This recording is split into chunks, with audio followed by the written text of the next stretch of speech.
Bottle, आवाज आपकी, कर्तव्य हमारा। राष्ट्रीय लोकदल के प्रदेश उपाध्यक्ष कुंवर नरेंद्र सिंह ने क्षेत्र पंचायत ब्लॉक प्रमुख पद के चुनाव में भाजपा पर निशाना साधते हुए कहा कि गोवर्धन विधानसभा क्षेत्र के दोनों ब्लॉकों में भाजपा को मुंह की खानी पड़ी है और सत्य पर सत्य की जीत हुई है। आने वाले विधानसभा चुनाव में भाजपा को जनता सबक सिखाएगी।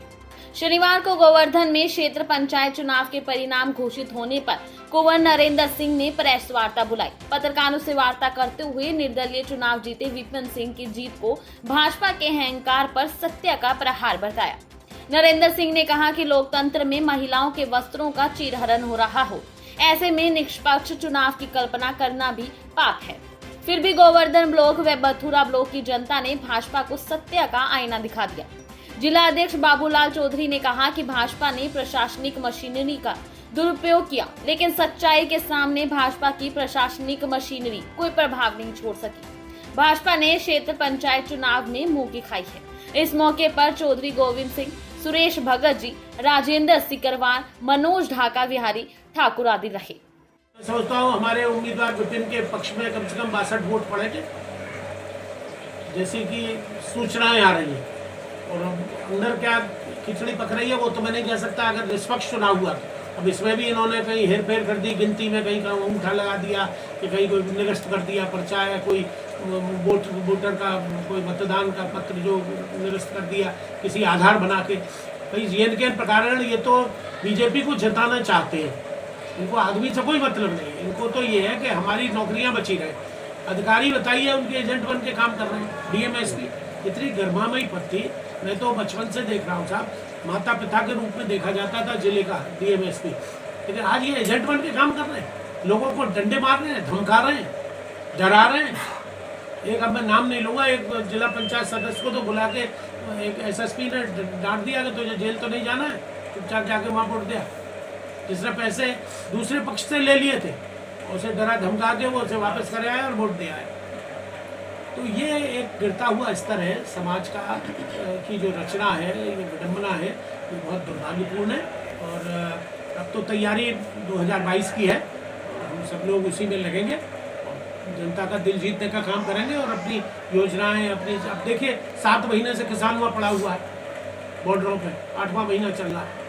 टिकट कभी सिलेंडरों को ढो रहे हैं, कभी पेट्रोल डीजल को रो रहे हैं, कभी किसान के भुगतान को रो रहे हैं। अभी एक मैसेज वायरल हुआ है टिकट का, उसमें कह रहे हैं कि वो विधानसभा चुनाव लड़ेंगे मार्च से। अब साहब ये तो सगुफेबाजी चलती रहती है।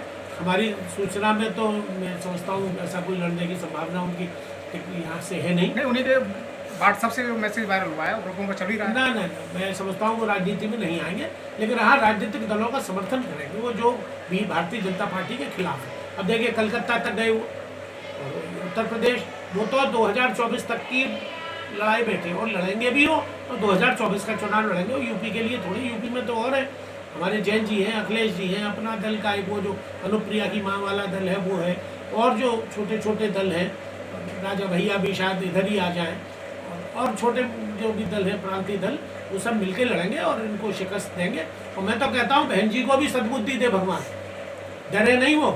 अरे जेल में चली जाएगी तो क्या हो गया, झूठा ही भेजेगा ना कोई। कांग्रेस को भी, इन सारे जो धर्मनिरपेक्ष दल है उन सबको एकजुट हो जाना चाहिए और सबको मिलकर चुनाव इन सांप्रदायिक ताकतों के खिलाफ। इनके पास अब मुद्दा कोई नहीं, कोई हिंदू मुस्लिम हिंदू मुस्लिम हिंदू मुस्लिम। अरे भाई हिंदू मुस्लिम कहाँ चले जाए मुसलमान? 30 करोड़ आदमी को आप कैसे यहाँ से हिंदुस्तान से भगा दोगे? आप वोटिंग राइट ले लो उनके, अगर आप नहीं चाहते हो कि वो वोट दें आपको, वोटिंग राइट ले लो। अब ये जनसंख्या बिल ला तो रहे, इस सत्र में जनसंख्या बिल आ रहा है हमारे आपके लिए, वो हमारे के लिए कम आ रहा है, मुसलमानों के लिए ज़्यादा आ रहा है। तो इसलिए वो सब योजनाएं चल रही हैं। अब कहाँ तक फलीभूत होंगे तो जनता के हाथ में सब। हम तो जनता के दरबार में जाएंगे, उनकी अदालत में जाएंगे और फैसला जनता के हाथ। ये यहाँ पे मतगणना चल रहा है, मतगणना भी होनी है, क्या कहेंगे इसको लेकर?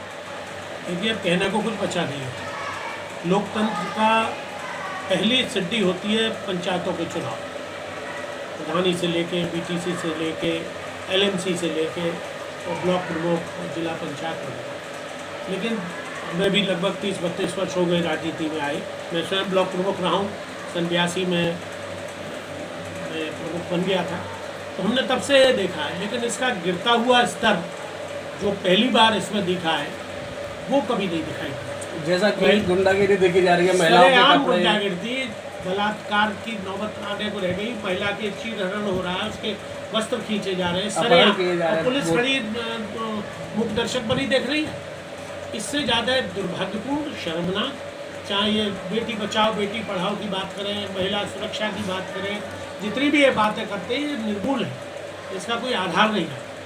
तो इस सब को देखते हुए प्रशासन आजकल बिल्कुल उनका गुलाम बन के, उनका एजेंट बन के, उनका चपरासी बन के काम कर रहा है।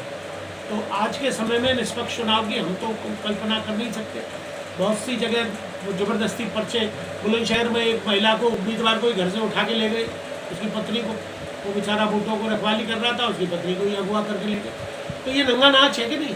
जैसा कि ये इस तरह का तो हमने कभी शासन देखा नहीं, इससे बुरा समय नहीं देखा राजनीति में कम से कम। तो मतलब कैबिनेट मंत्री जी के भतीजे ने सपा जिलाध्यक्ष के लिए गलत शब्द बोले हैं, इस पर क्या कहेंगे? लेकिन वो तो नादान है और नालायक है। मैं तो ये कहूँगा, मंत्री जी को अगर अपनी छवि में सुधार करना है तो उस जैसे व्यक्ति को अपना प्रतिनिधि के शब्द से अलग हटा देना चाहिए। नहीं तो हो सकता है अपनी उनको हार का मुंह देखना पड़े।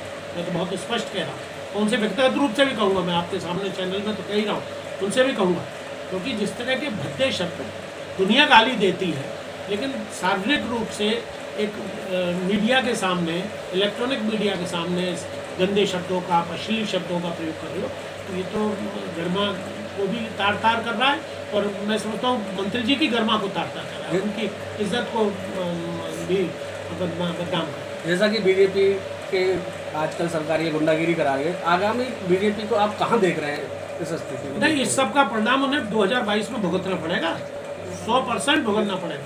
ये जनता देख रही है सब, भले ही ये जनता का, आम जनता का चुनाव नहीं है, मतदाताओं को चंद वोटों का चुनाव है, लेकिन इसके रिपरकशंस जो होंगे, इसके जो दूरगामी परिणाम होंगे वो बड़े दुष्प्रभावी होंगे, और सत्ता से इनको हटाएगी जनता।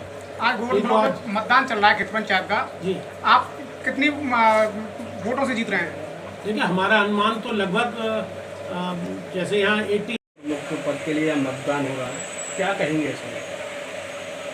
ये ब्लॉक प्रमुख का चुनाव तो पूरे प्रदेश में हो रहा है, और प्रदेश की स्थिति आप देख रहे हैं किस तरीके से सत्ता दल शासन का उपयोग करते हुए किस प्रत्याशियों को उड़ा के ले जा रहे हैं, बीडीसीओं को ले जा रहे हैं, पर्चा फाड़ फाड़ के दे रहे हैं।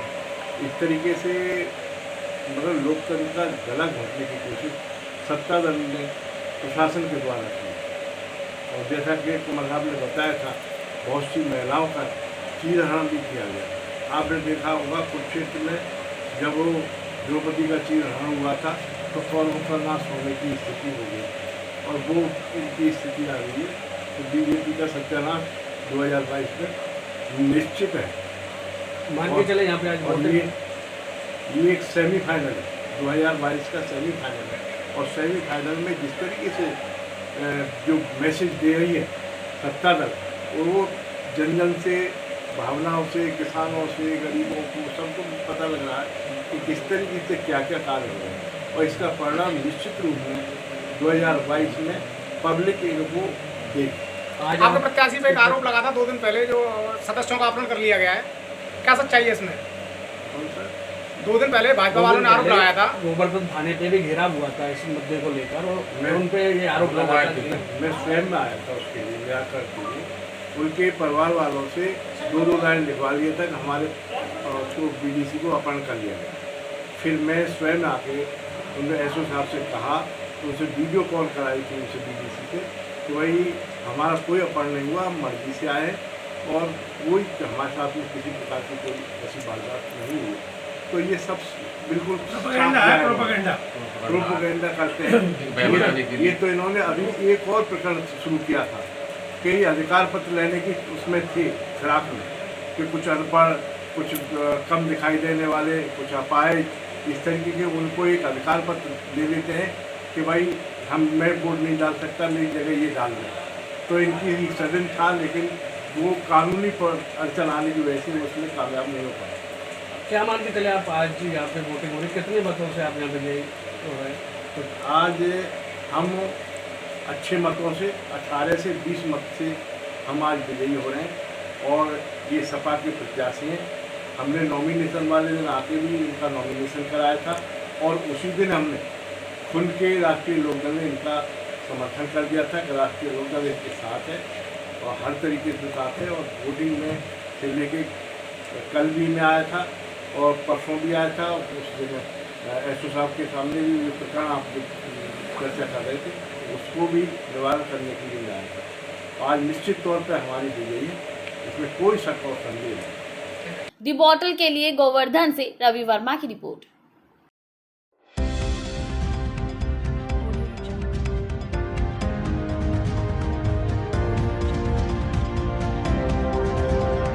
दी बॉटल, आवाज आपकी, कर्तव्य हमारा।